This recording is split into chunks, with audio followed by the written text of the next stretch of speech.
నాకు చాలా ఎంబ్రాసింగ్ ఉంది. నేను వీళ్ళ టీంని విష్ చేయడానికి వచ్చాను కదా, దండోరా నాకు పడుతున్నట్టుంది. Thank you, anyway thank you. Good evening all. So first of all Dandora team అందరికీ నా బెస్ట్ విషెస్ చెప్తున్నాను. శివన్న మాట్లాడాక మనం మాట్లాడడానికి ఏమి ఉండదు, ఎందుకంటే అన్నీ కవర్ చేసేస్తాడు ఆయన, A to Z అనమాట.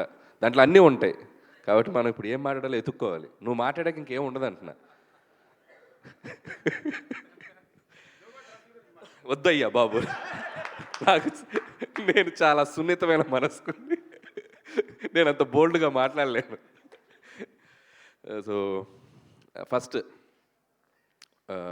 దండోరా సినిమా ప్రొడ్యూసర్ గురించి మాట్లాడాలి, బెన్నీ గారు. అండ్ ఆయన ప్రీవియస్ వర్క్ కూడా మనం చూసాం, and colour photo and Bedurulanka. డబ్బుతో పాటు కొద్దిగా టేస్ట్ ఉన్న సినిమాలు చేయడానికి ఆయన ఎప్పుడు ముందుంటారనిపించింది నాకు. And congratulations Benny brother, all the best. అంటే చాలా స్ట్రగుల్ అయ్యి ఈ సినిమాని మీరు ఎంత కష్టపడ్డారనేది స్టేజ్ మీద ఉన్న వాళ్ళందరి మాటలో నాకు అర్థమైంది. సో ఖచ్చితంగా ఈ సినిమా 25th మీరు ఎక్స్పెక్ట్ చేసిన రిజల్ట్ రావాలని కోరుకుంటున్నాను. అండ్ మీ ప్రీవియస్ ఫిల్మ్స్ లాగా ఇది కూడా మీకు ఒక బెస్ట్ ఫిల్మ్ మీ ప్రొడక్షన్ హౌస్కి ఉండాలని కోరుకుంటున్నాను. అండ్ అలాగే ఈ సినిమాలో పనిచేసిన టెక్నీషియన్స్ అందరికీ, ముఖ్యంగా మ్యూజిక్ డైరెక్టర్ రాబిన్, చాలా బాగుంది మ్యూజిక్, సాంగ్స్ విన్నాను. దండోరా టైటిల్ సాంగ్ అయితే నేను ఇందాక కింద కూర్చున్నప్పుడు నాకు గూస్ బంప్స్ అనిపించింది, చాలా బాగుంది. అండ్ అలాగే మిగతా సాంగ్స్ చేసిన లిరిక్ రైటర్స్కి అందరికీ, అలాగే ముఖ్యంగా టైటిల్ సాంగ్ రాసిన కాసర్ల శ్యామ్ గారి గురించి చెప్పాలి. నేను ముందు పాట వినలా, నేను ఇక్కడికి వచ్చినప్పుడు విన్నాను. అండ్ ఆ సాంగ్లో ఉన్న ఫస్ట్ 2 లైన్సే టోటల్ ఒక సినిమా కంటెంట్ని ప్రజెంట్ చేసినట్టు అనిపించింది నాకు. నిన్ను కన్న పేగు నన్ను కన్న పేగు ఒకటే అనే ఒక మాట రాయటానికి ఎంత శక్తి ఉండాలనేది నిజంగా హ్యాట్స్ ఆఫ్ టు శ్యామ్ గారు, హ్యాట్స్ ఆఫ్. దాంట్లో ప్రతి లైన్ ఆలోచింపజేసే లైన్, అండ్ అంత ఆలోచింపజేసే విధమైన పాట రాశారు. అండ్ కంగ్రాచులేషన్స్ శివన్న, అన్నట్టు మీకు నేషనల్ అవార్డు రావాలని కోరుకుంటున్నాను. అండ్ అలాగే ఒక కంటెంట్ ఒక దర్శకుడు రాసుకున్నాక ఆ సినిమాలో ఆ కంటెంట్ని కొన్ని పాత్రలు ముందుకు తీసుకెళ్తాయి. సో ఈ సినిమాలో చాలా బంచ్ ఆఫ్ టాలెంట్ ఉంది. సో అందరికీ Ravi and Manika and Mounika and psych Siddharth happy పనిలో నీ పని కూడా అయిపోయింది. సో నందు, సో తనది కూడా చాలా పెద్ద జర్నీ తను. సో మిగతా ఆర్టిస్టులు అందరికీ నా కంగ్రాచులేషన్స్ చెప్తున్నాను. ఎందుకంటే బిందు మాధవి, నవదీప్ అండ్ శివాజీ గారు వీళ్ళందరూ కలిసి ఒక సినిమాని మామూలుగా ఒక నటుల ద్వారా అద్భుతంగా చేస్తే అది ఒక మంచి స్థాయికి వెళ్తుంది. రియల్ టాలెంట్ ఉండి ఆ సినిమా పాత్రల్లో జీవించి పెర్ఫామ్ చేస్తే ఆ సినిమా చిరస్థాయిగా నిలబడిపోతుంది, మనకు కొన్ని దశాబ్దాలు గుర్తుండిపోతుంది. సో అలాంటి సినిమాగా నాకు కనపడింది ఈ సినిమా కంటెంట్. నేను ట్రైలర్ చూసినప్పుడు కానీ వీళ్ళందరూ బయట పాత్రలు నాకు కనపడలా, బయట పేర్లు కనపడలా. సర్పంచ్లా కనపడ్డారు, బిందు మాధవి శ్రీలతలా కనపడింది, నేను శివాజీ గారు ఆ ఊర్లో పాత్రలా కనపడ్డారు. అందరూ ఒక జెన్యూన్ రియలిస్టిక్గా కనపడ్డారు. దట్ షోస్ వాళ్ళ పొటెన్షియల్ ఎంత ఉందనేది. నిజంగా తెలుగులో మనకున్న టాలెంట్ ఎంత అద్భుతం అనేది ఇలాంటి సినిమాలు వచ్చినప్పుడు మనకు అర్థమవుతూ ఉంటుంది. And I wish them all the best. అందరికీ ఈ సినిమా యాక్ట్ చేసిన అందరికీ నా బెస్ట్ విషెస్ చెప్తున్నాను. అండ్ అలాగే ముగ్గురు గురించి స్పెషల్గా చెప్పాలి, అది చివరిలో చెప్తాను. అండ్ డైరెక్టర్ దానన్న ముందుకు రా, ఇక్కడ మురళి ఎంత గొప్పగా తన సినిమాని ప్రజెంట్ చేశాడో ట్రైలర్లో, నాకు చాలా హ్యాపీగా అనిపించింది. ఒక సమాజంలో ఉన్న బలహీనతని దమ్ముతో దండోరా వేసి చెప్పాలనే ఒక థాట్ వచ్చింది చూసావా, అది నీకు చాలా గొప్ప విషయం. దానికి చాలా గట్స్ కావాలి. నేను భగవంత్ కేసరిలో ఒక గుడ్ టచ్ బ్యాడ్ టచ్ ఒక సన్నివేశమే తీసుకున్నా. ఒక 2.5 గంటలు చెప్పాలంటే దానికి చాలా చాలా చాలా చాలా శక్తి కావాలి, అది మామూలు విషయం కాదు. ఇలాంటి సినిమాలు చేయగలిగే వాళ్ళు ఎలా ఉంటారనేది మనం గతంలో చూసాం. గోపీచంద్ గారు, మన హీరో గోపీచంద్ గారు వాళ్ళ ఫాదర్ టీ కృష్ణ గారు, ఒక జనరేషన్ ఆయన గుర్తుపెట్టుకోవాల్సిన డైరెక్టర్. ఈ జనరేషన్కి ఎంతమంది తెలుసు నాకు తెలియదు, కానీ ఆయన చేసిన అద్భుతమైన సినిమాలు చాలా థాట్ ప్రొవోకింగ్గా ఉంటాయి, అట్ ది సేమ్ టైం చాలా కమర్షియల్గా ఉంటాయి. అందరికీ రీచ్ అయ్యాలి అంటే పైనుంచి కింద స్థాయిలో ఉన్న ప్రతి ప్రేక్షకుడికి రీచ్ అయ్యేలా తీయగలుగుతారు. సో అలాంటి ఒక టీ కృష్ణ గారిని, ఒక ఆర్ నారాయణమూర్తి గారిని ఒక రెవల్యూషనరీ ఫిల్మ్ చేసిన, కానీ 2 మిక్స్లా కనపడింది నీ taking. And I wish you all the best and you have a long way to go. ఇక్కడ మంచి ఫ్యూచర్ ఉంది అనిపించింది. అలాగే ఇప్పుడు మన జోనర్లో మాట్లాడదాం, బయటకు వచ్చి ఇంత గొప్ప సినిమా తీసిన ఇతను ఇందాక స్టేజ్ మీద ఒక స్పీచ్ ఇచ్చాడు. ఎంత క్యూట్గా మాట్లాడాడంటే తన సినిమాని తనే రివ్యూ ఇచ్చుకుని ఒక కామన్ ఆడియన్లాగా మాట్లాడాడు. శివాజీ గారు బాగా చేశారు, నవదీప్ గారు బాగా చేశారు, వాళ్ళు బాగా చేశారు, అబ్బా భలే ఉంది సినిమా, నాకు బాగా నచ్చింది, అబ్బా సూపర్గా ఉంది. అదే చెప్తున్నా అదే చెప్తున్నా ఒక సినిమా చూసి వచ్చి ఒక ప్రేక్షకుడు రివ్యూ ఇస్తారు చూసారా, అంత అంత ఇన్వాల్వ్ అయ్యి తన సినిమాని తనే ఒక ప్రేక్షకుల్లో చూసుకోవటమే దర్శకుడు ఫస్ట్ సక్సెస్. అక్కడ కూడా నువ్వు నాకు బాగా నచ్చావు. అండ్ సూపర్ మురళి, ఈ 2020లో అమెరికా వదిలేసి జాబ్ వదిలేసి ఇక్కడికి వచ్చి నీ జర్నీ ఖచ్చితంగా ఇక్కడే కంటిన్యూ అవుతుందని నమ్ముతున్నాను. All the best.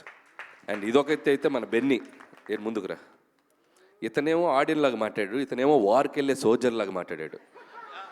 నేను యుద్ధానికి వెళ్తున్నాను, ఇప్పుడు ఎవరు వస్తారు నా ఎదురుగా అన్నట్టు మాట్లాడాడు. యాటిట్యూడ్. అండ్ చివరిలో నా పేరు చెప్తూ నవ్వాడు, అక్కడ సంతోషం. సో జోక్స్ అపార్ట్, ఇక అసలు విషయానికి వస్తే నేను ఇందాక వదిలేసిన ముగ్గురు, బిందు మాధవి, వాట్ ఏ ట్రాన్స్ఫర్మేషన్. ఎక్కడ మొదలైంది కెరియరు, ఎక్కడ నీ జర్నీ, అండ్ ఆడపులి అనే బిగ్ బాస్కి వెళ్ళావు, అండ్ మళ్ళీ మంచి మంచి పాత్రలు చూజీగా చేస్తూ మళ్ళీ తన టాలెంట్ని మళ్ళీ ఆడియన్స్ ముందుకు తీసుకొచ్చావు. All the best Bindu, and so happy for you, and I wish you all the best. And ఇంకొక వ్యక్తి మా నవదీప్, నిజంగా ఇందాక ఒక చాలా పెద్ద బూత్ మాట్లాడాడు తన స్పీచ్లో. ఎంత పెద్ద బూత్ అంటే అది అనిల్ గారు అన్నాడు, అది చాలా పెద్ద బూత్. ఎందుకంటే చాలామందికి తెలుసో తెలియదో నా జర్నీ ఒక అసిస్టెంట్ డైరెక్టర్గా స్టార్ట్ అయింది. గౌతమ్ ఎస్ఎస్ అనే ఫిల్మ్ మా బాబాయ్ డైరెక్టర్, దాంట్లో నవదీప్ హీరో. అండ్ నేను అప్రెంటిస్, నాకేం తెలియదు సినిమా అంటే అసలు ఏం తెలియదు నాకు, వచ్చి జస్ట్ అప్రెంటిస్గా అలా వచ్చి చూస్తుండేవాడిని. ఆ రోజుల్లోనే నవదీప్ ఎంత ఫ్రెండ్లీగా మాట్లాడేవాడు, ఎంత జోవెల్గా మాట్లాడేవాడు, అసలు తన జర్నీ కూడా నేను చూశాను. And this is the time Navdeep ఒక హీరోగా సక్సెస్, అండ్ ఒక ఆర్టిస్ట్గా సక్సెస్, అండ్ టీవీ షోస్లోకి వెళ్ళినా ఎక్కడికి వెళ్ళినా success. And I wish you all the best Navdeep. And ఇంకా ఇంకా ఇంకా మంచి పాత్రలు నీ కోసం ఎదురు చూస్తున్నాయి. అండ్ ఒక ఆర్టిస్ట్గా నువ్వు తెలుగు సినిమా ఇండస్ట్రీలో ఇంకా చాలా మైలురాళ్ళకి వెళ్తావు, నేను క్రియేట్ చేస్తే నేను నమ్ముతున్నాను. I wish you all the best అని. అండ్ మా శివన్న గురించి ఏం చెప్పాలి. అండ్ నా సినిమా సక్సెస్ అయితే నా ఫ్యామిలీ మెంబర్స్ ఎంత హ్యాపీ ఫీల్ అవుతారో అంతకంటే ఎక్కువ హ్యాపీ ఫీల్ అవుతాడు శివన్న. రిలీజ్ అయిన మొదటి రోజు ఫోన్ చేసి నా సక్సెస్ని తన సక్సెస్గా ఫీల్ అయ్యి ఎప్పుడు షేర్ చేసుకుంటూ ఉంటాడు. అండ్ నా సినిమాలకి నాకంటే ఎగ్జైట్ అవుతుంటాడు, అంత పాజిటివ్ పర్సన్. సో నేను ఎప్పుడు శివన్న జర్నీ నేను చూశాను. నేను అసిస్టెంట్ డైరెక్టర్గా ఉన్నప్పుడు కూడా మేము అప్పుడప్పుడు కలిసి ఉండేవాళ్ళం. మాకు ఒక ఫ్యామిలీ కనెక్షన్ ఉంది, ఫంక్షన్లో కలుస్తుండే వాళ్ళం. తను హీరోగా పీక్స్ చూశాడు, అండ్ ప్రొడ్యూసర్గా ఫిలిమ్స్ చేశాడు. మధ్యలో ఒక 13 years గ్యాప్ వచ్చింది.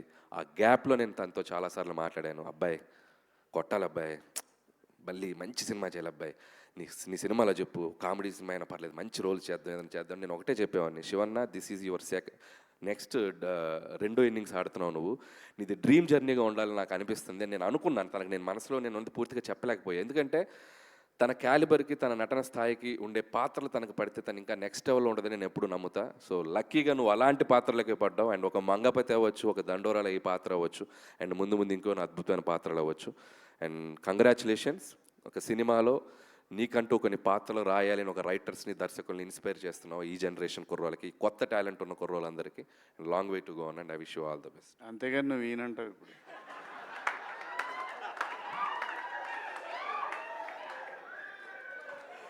ఇది ఎక్స్పెక్ట్ చేయలే నేను. పంచ్కే పంచ అంటాడు సునీల్ గారు, పంచ్కే పంచ అంటాడు, పలక్నామాకే పంచ. అదే చెప్పాను కదా, తినతో మాట్లాడడం కష్టం. సో ఖచ్చితంగా చేద్దామన్నా. అండ్ నిజంగా శివన్న ఒక సీరియస్ రోల్స్ ఎలా చేయగలడో, అద్భుతమైన కామెడీ మిస్సమ్మ కానీ, అదిరిందయ చంద్రం కానీ, ఇప్పుడు కొత్తగా సాంప్రదాయని, శుద్ధపూసని, అండ్ శివాజీ గారు, లయ గారు, వాళ్ళది ఒక సూపర్ హిట్ కాంబినేషన్, వాళ్ళు కలిసి యాక్ట్ చేయబోతున్నారు. అండ్ ఖచ్చితంగా ఎంటర్టైన్మెంట్లో కూడా నిన్ను దిగితే నీకు దాంట్లోకి అసలు మామూలుగా ఉండదు. చూద్దాం ఫ్యూచర్లో ఖచ్చితంగా మనకు కుదిరితే అద్భుతమైన కాంబినేషన్ చేయొచ్చు. అండ్ ఆ విషయం నేను వెయిట్ చేస్తున్నాను మన కాంబినేషన్ కోసం. అండ్ ప్రస్తుతానికి ఇంతే. December 25th అండ్ దండోరా థియేటర్స్లో రాబోతుంది. ఇందాక శివన్న చెప్పిన దాంట్లో ఒక పాయింట్ నాకు మళ్ళీ చెప్పాలనిపించింది. ఏ దర్శకుడైనా, ఏ నిర్మాత అయినా ఒక సమాజాన్ని మేల్కొల్పే సినిమా, ఒక సమాజాన్ని చైతన్యపరిచే సినిమా చేయాలనుకుంటారు. దానివల్ల సమాజం మొత్తం మారుతుంది అనుకునేది అపోహ. మారదు, ఎగ్జిస్ట్ అవుతూనే ఉంటాయి. కానీ అరే ఇదేదో ఒక మంచిగా చెప్పారే అని ఒక ఆలోచన క్రియేట్ చేస్తుంది. ఆ ఆలోచనే ఒక తప్పు చేయాలనుకున్న వాళ్ళని కాస్తైనా ఆపగలుగుద్ది. సో ఆలోచన చేయటానికి దోహదపడే సినిమాలు తీస్తున్న యంగ్ జనరేషన్ డైరెక్టర్లు అందరికీ సో నా బెస్ట్ విషెస్ చెప్తున్నాను. And congratulations once again team అందరికీ, ద బెస్ట్ టీం కనబడుతుంది. 25th ఖచ్చితంగా ఆర్ నారాయణమూర్తి గారి సినిమా టైటిల్ దండోరా అనేది ఒకప్పుడు ఆ సినిమా వచ్చి ఎంత సెన్సేషన్ క్రియేట్ చేసిందో మనందరికీ తెలుసు. మళ్ళీ అంత సౌండ్ రావాలని నేను మనస్ఫూర్తిగా కోరుకుంటున్నాను ఈ సినిమాకి. And thank you. నేను చాలామంది నా సినిమా రిలీజ్ ఉంది కదా, ఈ ప్రమోషన్స్లోకి వెళ్తున్నప్పుడు నా సినిమా గోల్ ఒకటి జరుగుతుంది, నా ప్రమోషన్స్లో ఉన్నాను. కాకపోతే నాకేంటంటే ఎంబ్రాసింగ్ ఉంది, ఇక్కడికి ఏదో నేను వచ్చి నా గురించి ఏదో చెప్పుకుందామను వచ్చినందుకు నేను బయలుదేరే ముందుగానే వచ్చినప్పుడు నేను అనుకునేది ఏంటంటే, నా వల్ల నేను వెళ్ళి ఆ సినిమా గురించి ఒక 2 మాటలు మాట్లాడితే ఇంకొక 10 మంది ఇంకొక 10 టికెట్లు తెగినా ఆ సినిమాకి ప్లస్ అవుద్దని ఆలోచిస్తాను. And thank you for that. ఈ సంక్రాంతికి మన శంకర వరప్రసాద్ సినిమా మన ఆంధ్రప్రదేశ్ కాకుండా ప్రపంచం అంతా విడుదలవుతూ ఉంది. సరే, ఏదో చిన్న లీక్ ఇస్తాను. ఒక 2 ఉంటారు ఈ సినిమాలో, వాళ్ళిద్దరు కలిసిన కాడి నుంచి ఉంటుంది అయ్యా సినిమా. అంతవరకే ఈ లీకు, ఆ తర్వాత మా వాడు ఇబ్బంది పడతాడు, వద్దు. Thank you. తప్పకుండా చూడండి. మన శంకర వరప్రసాద్ సంక్రాంతికి వస్తున్నాడు, దుమ్ము దులిపే అంతే మా అబ్బాయి. ఇంకొక ఇంపార్టెంట్ థింగ్, చాలామంది కొత్త జనరేషన్ డైరెక్టర్స్ కానీ కొంతమందికి నాకు ఒక చిన్న చెప్పాలనిపించింది ఏంటంటే, ఏంటి ప్రమోషన్స్ చేస్తే సినిమా అనుకుంటున్నారు. కాకపోతే నాకు ఒక విషయం చెప్పాల్సింది ఏంటంటే, ప్రమోషన్స్ అనేది సినిమా అటెన్షన్ గ్రాప్ చేయడానికి మాత్రమే ఉపయోగపడుతుంది. కంటెంట్ మాత్రమే సినిమా థియేటర్లో టికెట్ తెంపడానికి ఉపయోగపడుతుంది. That is the basic logic. Promotion లేదు, మన సినిమా చూస్తున్న ఆడియన్స్ ఆర్ వెరీ స్మార్టర్. మీరు ఒక టీజర్ ట్రైలర్ వదిలినా చాలు మీ సినిమాకి మార్నింగ్ షోకి టికెట్లు దిగుతాయి. సో కాబట్టి కంటెంట్ ఉన్న సినిమాకి తిరుగులేదు. సో ఈ December 25th అలాంటి కంటెంట్ ఉన్న సినిమాలు చాలా వస్తున్నాయి. సో అన్ని సినిమాలు మీకు నచ్చిన సినిమాలు చూడండి. 1 by 1 చూస్తారా, ముందది చూస్తారా, వెనక చూస్తారా తెలియదు, కానీ encourage the Telugu films. Last September నుంచి టైం చాలా బాగుంది, అద్భుతంగా సినిమాలు ముందుకు వెళ్తున్నాయి. అందులో ముఖ్యంగా చిన్న సినిమాలు చాలా అద్భుతంగా ఆడుతున్నాయి. So that's a very positive sign. So Dandoraki, once again, my best wishes, congratulations, advance congratulations. Thank you.